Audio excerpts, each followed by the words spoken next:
Welcome back, everybody, to another edition of Conversations with Cal. I'm your host, Cal Denicky, and we have a very special guest today. We have Mr. Alonzo McMath checking in from Chicago, Illinois. Zoe, how you doing today? I'm hanging in there. This game that I just saw. I don't know if you watched it or not, but it was absolutely crazy to me. I was pulling for Philly, and then I don't know what happened. So I'm a little in the dumps, but other than that, I'm fine.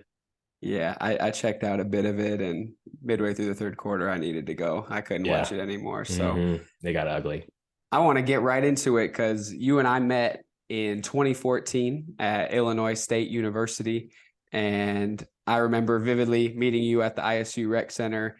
And it just seemed you were a freshman, I was a transfer junior. And it seemed like, we hit it off immediately and like to play basketball, like to hang out, eat at the dining hall, do all that stuff. So, what do you remember about that time being a freshman in school, going to ISU, meeting me for the first time, and just kind of what that was like for you?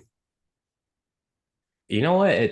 Now that you say that, I can kind of vividly remember that meeting we had. Honestly, pretty sure we were out. We were both just in the gym at the same time, and we may have played like a pickup game together Mm-hmm. or something like that. And then I know that from that point on, we would have like occasional like times where we would go at the same time to the rec to play more basketball.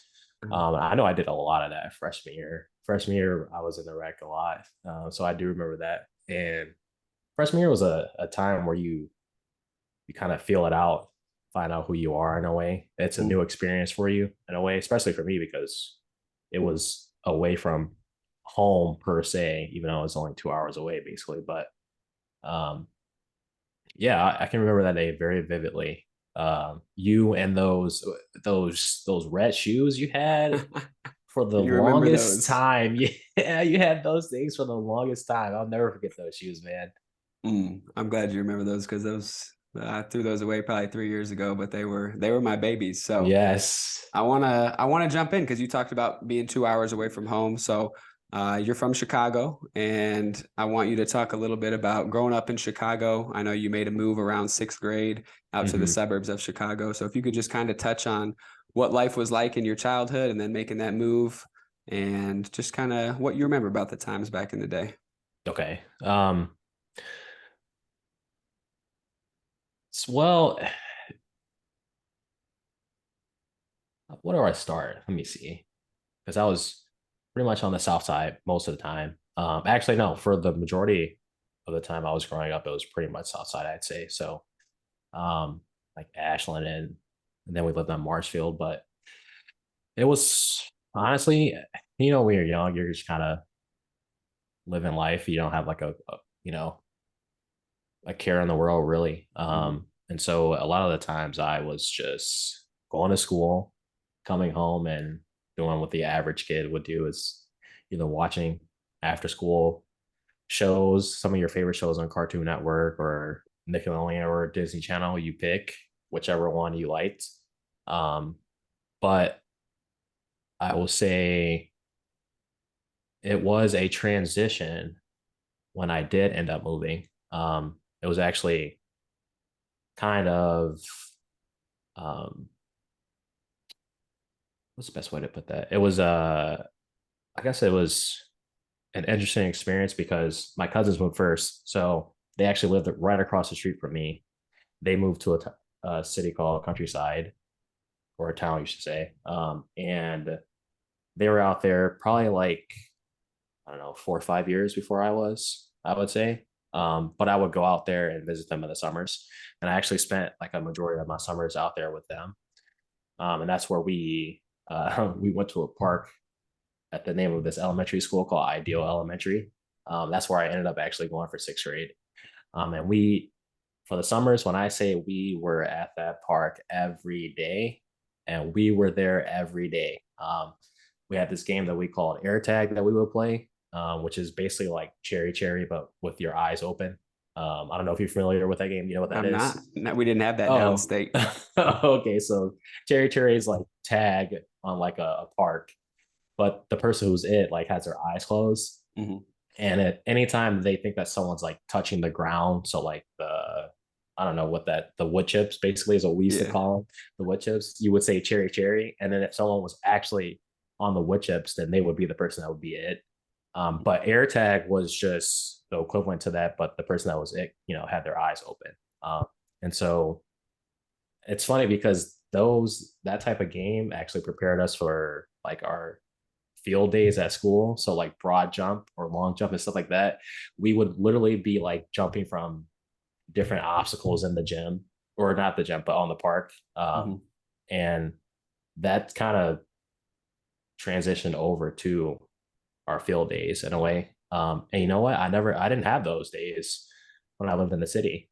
Like when I went to, um, I think the school, I can't even remember the name. And I'm pretty sure my mom told me actually not like maybe like a year ago that school ended up shutting down. But I think we had like gym 3 days a week, maybe. Which was, and then when I moved sixth grade, we had gym pretty much every day. I was like, oh, this is nice. Like I like Mhm. having, and we also had recess. That was also kind of nice. Mhm. Um, so the transition itself was pretty easy for me because you're young, and it's not like I was leaving behind much really. When I will say that when I was younger, I didn't really explore the streets a lot when I was in Chicago because I was so young. Mhm. And especially because of the neighborhood that I lived in, being a pretty rough neighborhood to grow up in. So most of the time, like I said, I would just come home from school and I was pretty much indoors most of the time. I would go out occasionally, on the front porch, or I had like a couple of friends that actually lived like next door to me, or maybe one that lived across the street, and we would play catch like just out in front of the house and stuff like that. But um, there's a park actually right around the corner where I live. It's called Murray Park. That's the park that Derrick Rose ended up um, like renovating basically when he Mhm. made it. So just a little tidbit there, Yeah. because actually, I mean, I think you may know this, but my cousin actually played with him when he was playing at Simeon. So Mhm. um, yeah, he was pretty big part of our neighborhood actually. So when he made it, there were a lot of people that were rooting for him. So Yeah, it's cool you say that because I had my uncle Huggy on this podcast a few weeks ago, and I asked him what was it like growing up in the '60s and '70s, and the first thing he talked about was just playing outside, and hmm it's cool to hear that. And we grew up in the early mid 2000s, and we were doing that every day before smartphones and hmm technology really boomed like it is today. So it's good to hear those stories. Now, transitioning to your high school experience at LT, Lyons Township, a pretty big high school. How would you describe your experience there, and what were those 4 years like? I would say it was a pleasant experience. There was I actually it was a lot of people will say they wouldn't do high school again, but I Mhm. think I'm on the other side of that. I'm like, oh, I'd do it again, I guess. I mean, I didn't have like any really bad experiences or anything. Most people will go through if they're it was predominantly a white school, obviously, Mhm.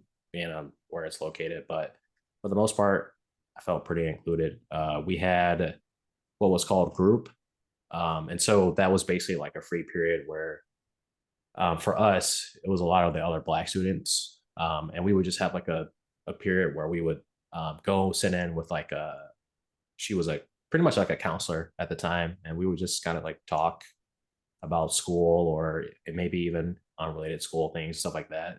So that Mhm. was really nice. That was once a week. And then we would just randomly get a pass for whatever period we were in, and we would go meet up in this room. We would just chat for like a period basically. So that was always really nice.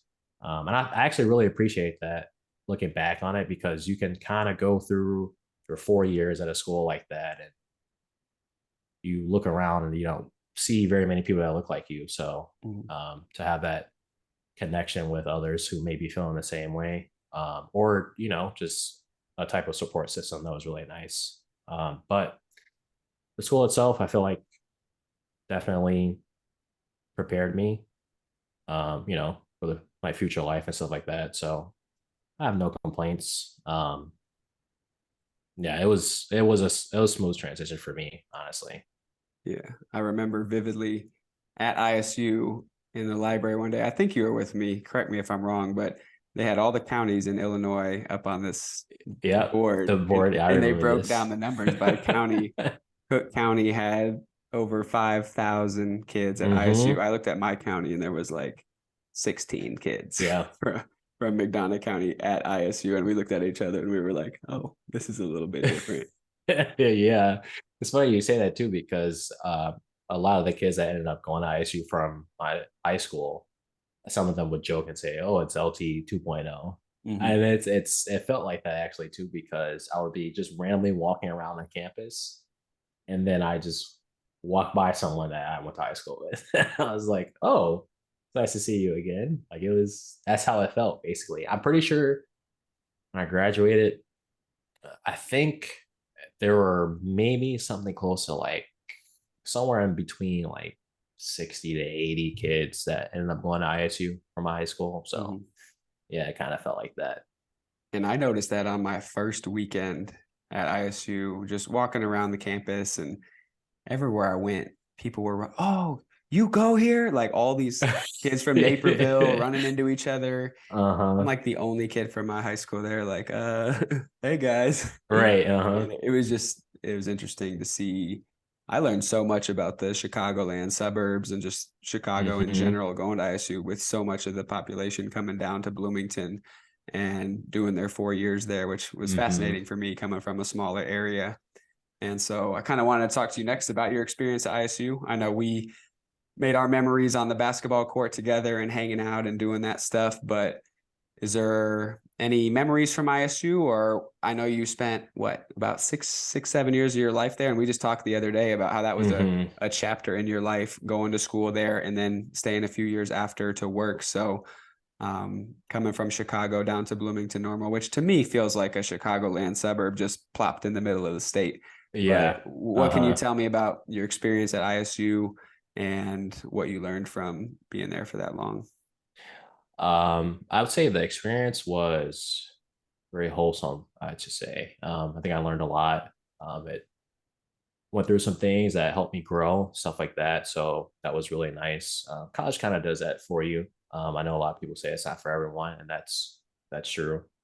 So, but the experience itself, I met some people that I still talk to till this day, like every day, pretty much. And even it's funny because now that I'm thinking about this, even though we may not talk that often, but it almost feels like we still really haven't like missed a beat in Mm-hmm. a per se. So I think that's really nice. So I've came away from ISU with some great friends, I should say. And then just even having the whole chapter of how I mentioned that was pretty much like a chapter of my life.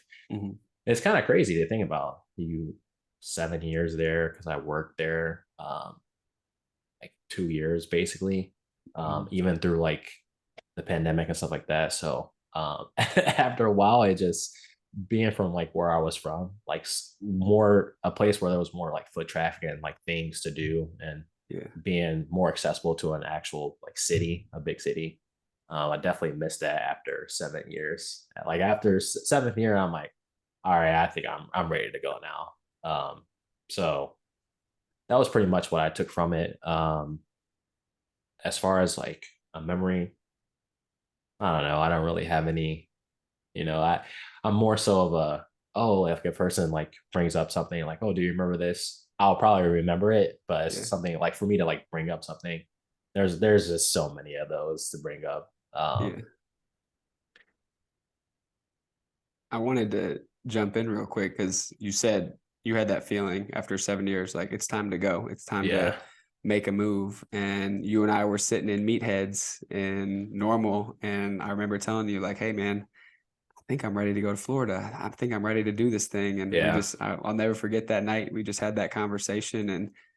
And I had that feeling in me a few years before you did. I think you probably had it at the time, but just needed, uh, for whatever reason, to mm-hmm.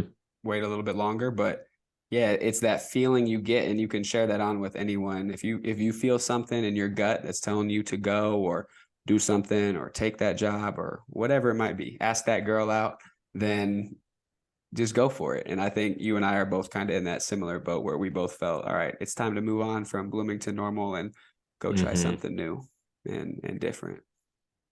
Yeah, that's very true. It's, now that you say that, having been in Florida now for what, three About 3 years, yeah, years? close to Okay. it. So what are some of the things that you've kind of had to adjust to, like having lived in like the Midwest and then moving to Florida? There was a lot of adjusting to do, though. I think the timing of the move for me, June 2020, right in the heart of the pandemic, Hmm. was challenging because I came down, didn't know a single soul in this area. I came down to the Tampa Bay area because my brother recommended it to me because his wife, my sister-in-law, had spent some time in St. Petersburg as a Hmm. middle school student, lived here for about 3 years, and she absolutely loved it. And I took their recommendation and threw my resume out to every principal in this area. One got back to me. I'd say the biggest challenges were the pandemic. I got to Florida and there were really no rules. I was coming from Illinois where it was really locked down. So I had this thing in my stomach telling me, should I be going out and doing things? Should I be staying in? Because no one here is really following the rules. So that I remember Hmm. that being a very tough transition.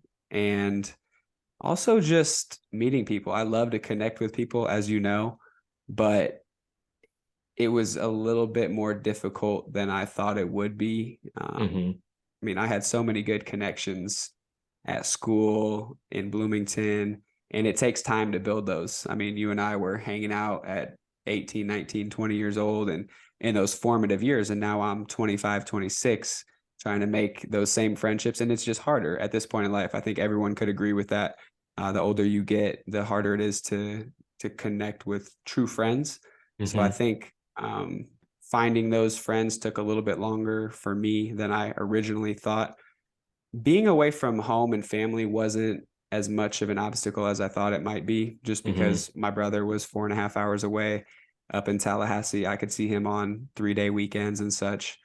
But I'd say the pandemic, meeting people, and then for me, it was the job. I want you to talk about your job here in a second, but teaching through a pandemic was, whew, it was something. Like you'd have times where you're teaching a class in person, but at the same time, you're teaching kids virtually who are on the computer. So you're trying to manage kids in person on the computer.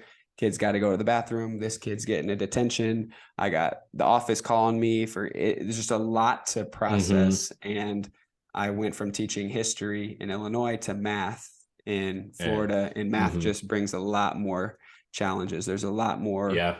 You're looked at under a microscope. The test scores have to be a certain way. And it brought a lot more stress to me. I was doing a lot more work outside of the classroom and on my weekends. So I didn't have a lot of clarity for, I would say, 1.5, 2 years. Yeah. And now that I'm back into history, I'm less stressed. I am loving what I'm doing again. And it just took a little bit longer than I thought because I'm a very optimistic person. And I thought as soon as I moved, everything's going to be perfect. And it just took a lot more time. So that's kind of my challenges experience. But overall, I'm really happy I made the move that I did because Florida has a lot to offer. And Yeah. people that I know back home can always come visit because it's a destination that people want to come to. So it's cool that they can do the traveling now, whereas my whole life I pretty much drove around and was Yeah. trying to visit people, and now they want to come down here. Hmm. Yeah, you got that warm weather, man. It must be nice. So the door is always open if you want to come down, you know that. But wanted to talk to you about you and your job. I know you mentioned earlier about working through the pandemic. If you could share just a little bit Hmm. about what you do and how it's been out in the real world, and just kind of the work experience life thus far. Man, the real world, it is real, isn't it? Um, Honestly, so I work in accounting. So the pandemic wasn't it wasn't as difficult for me. Once you realize like, oh, okay, you can work like from home, you're like, okay, this is kind of nice. It's convenient. You can wake up 2 or 3 minutes before you need to log on and wake up, get the crust out of your eyes and just kind of go. sit in your chair and just start working away or whatever. And you didn't really need to dress with it like appropriate attire. You could be in pajamas and stuff like that. So in a way it was kind of nice. And then now having a new job here in the city, I work out in O'Hare. It's actually hybrid. So I'm in the office 2 days a week and then I get to work from home 3 days a week. And I really like that. Honestly, if it was the whole week I was working from home, that would be really nice. I would really Mhm. like that too.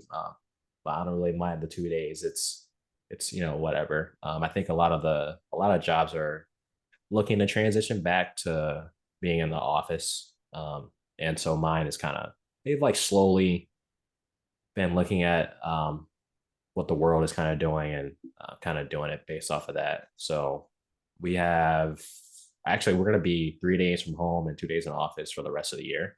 Mhm. And so they'll look at revising that come January 1 of next year. So I mean, I'm happy about that. So I know for the rest of this year, I pretty much have like a set schedule. Um, and I pretty much it I start at 7 and I'm done at 2:30.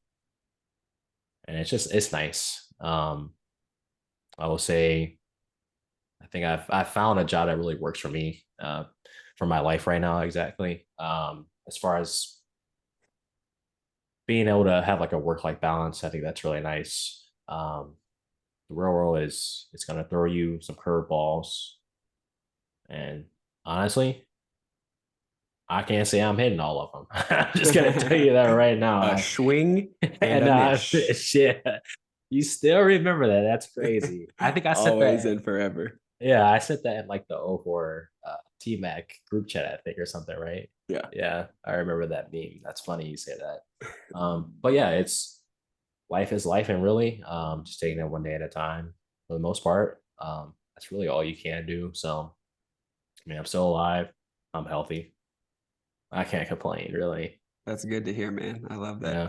So I know you're really into photography, and I think a lot of people love photos and photography, but they don't really know the method behind the madness of people who are Hmm. into that creative field. So if you could just talk a little bit about how you got into photography, what's your inspiration behind it, and kind of where you've been with that. Because I love seeing stuff you post, and just want to hear what are your thoughts on it, on your passion. Yeah. And so I will. It's funny you say that because I think you can have like multiple passions in a way. And so photography is still one of my passions. I'm actually going to be doing someone's proposal shot, like next month. So I'm You're gonna be actually, hiding in the bush. yeah. So we're trying to figure out the details of how it's going to be conducted. But for the most part, I'm really excited about that. I haven't done anything like that really. But I got into it pretty early on. I always tell people this. I'm like, I remember when like Instagram first came out, I was just browsing like the app store, right? And then I knew I like taking like photos and stuff like that.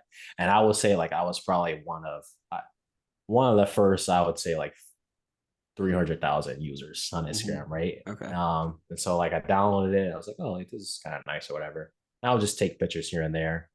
And then one day my mom told me, she like saw one of the photos I took and she was like, "Oh, I like how you have this like place and set up and stuff like that. Like I feel like you might have like an eye for something like that's creative in a way." Because my mom she was into poetry when she grew up. Um, she says that she's a poet basically, and I believe her too because I've seen some of her work. It's really good actually. She's really crafty with words. I think I take that from her. So that creative side definitely comes from her. Um, and I really got into it. I don't even remember the year really because a lot of the my first ever photos that I took were just smartphone, and then I think I started like really wanting to get into it, and so I would be like on YouTube watching videos, watching some of my favorite YouTubers who were also like they did photography as like a career and stuff like that, and so that's what I did some summers. Like I would do on my summer jobs. I think for like 2 summers I worked in the city. So I would be taking the train, and then after work, I would be, oh, like, you just walk around and see what I can take or whatever. Mhm. And then 1 year comes around, my mom just gets me a camera for Christmas. I'm like, okay, like, let's see what I can do with this thing. And then I just kind of started experimenting. It's actually it's a process, because it's one thing to, just go out and take photos, but then, like, let's say you have an idea that you want to, kind of capture in a way, and maybe that requires a model or whatever. And so not a lot of people were just willingly to, like, have their photos taken. And so that's really, like, the only, like, limiting factor I have, really, is just trying to find people like, hey, do you just want to, let's just do like a random photo shoot or whatever, stuff like that. And so some of my work, I like reached out to people, and then some people reached out to me. And then we just kind of, it was very go with the flow, I should say. Some of the stuff I've done um, was like an idea that I had, and then we just looked to make it come to life, basically. But it's still there. I still have a passion for it. Like I said, this proposal shot, I want to nail it, because Mhm. it's actually it's my roommate for freshman year. We went to high school together, and Mhm. he. It's funny I say this now, because now I have to make sure that when I share this, that I'm like, okay, you can watch this, but don't let your girlfriend watch this. You know what I'm saying? But he wants to do it on the, like, the Naperville River Walk, and I've actually shot there before, so I'm very familiar with that scenery. So I'm, like, really excited about it. Um, and I will say that's one of two of my passions right now. Actually, I've actually kind of been really into fitness this year, so that's like another passion I have. Um, that one's more recent, so I don't know if I can really share all that much on. There's a lot of nuances that comes with, like, fitness and stuff like that, You've but been in the gym? I have a friend's wedding in September. And I actually, this year, I actually just, like, I made goals for myself. I think that's the one thing. Here I am about to start talking about my second passion, like fitness, because I'm so big into it now this year. That's But yeah, amazing. yeah, I made goals for myself and stuff like that, and I think that's something that holds people back too. Like, when they first get started, they don't have, like, a plan and stuff like that. And then what I find is that if you start with, like, a plan, it's a lot easier to, like, ease yourself into it and stuff like that. I mean, I've never been one who, like, I was in the gym like a good part of my life. Then the pandemic happens, then you're away from the gym and stuff like that. So yeah, I fell victim to that. But this year I've been consistently going 6 days a week. Um, and then just having a goal that you want to reach. I feel like that's very important too in life. After you finish school and stuff like that, whatever it is, and then you start working your career. I feel like you can, well, at least for me per se. I don't know. I should speak for everyone else, but I realize that it's like, okay, we go to work every day, but, like, what else, is What there to else is life, there? basically? Yeah. And so I'm like, well, I think life goes pretty well when you just you set out to achieve something. So that's what I'm doing this year. I'm, making an effort to, at some point, I want to say, like, I am actually in the best shape of my life. That's Mhm. the point I want to get to. I want to get to that point. So Good. those are pretty much, like, my two passions right now. And I know that that was a question I wanted to propose or pose to you, is like, what do you find yourself doing outside of work these days? So I've known this for a while, but coaching at the middle school level has been a Mhm. passion of mine since I started back in Right. 2016, 2017. And I just find myself getting so into it. And I actually had a conversation with a referee the other day at our flag football game. And he told me refereeing for him is like therapy. And I said, "How's it like therapy?" And he goes, Hmm. "Because for 1, 2 hours when you're out there, you're only focused on what you're officiating, and nothing else in the world matters. And that's you're locked in." And I feel that way with coaching. I'm just Yeah. so passionate about it. shout out to our flag football team. We went 8-1 this year. Recently lost Nice. our semifinal playoff game, but had a great inaugural season here down in Pinellas Park. So coaching sports is so much fun for me. And another shout out to my first ever seventh grade class in Lincoln at Lincoln Mm-hmm. Community High School. They just graduated high school this weekend, and I sent out some letters to some of them Wow. and just reminisced on the times we had, and Mm-hmm. just even just like bus rides, like the joking around, the times. It's for me, it's just absolutely the best thing in the world. So I have to say that's my number one passion. But with the summer coming up here, I love to travel as well. Yep. So I'll be going to Mm-hmm. Australia for 2 weeks and visiting my cousin down in Melbourne and doing some Melbourne. other side. Yeah, Melbourne. I have to get used to saying that because like when I talk to her, she says Melbourne, and Melbourne. we would say most people would say Melbourne Yeah, or Melbourne. Melbourne, and I got Mm-hmm. to start saying Melbourne. But Melbourne.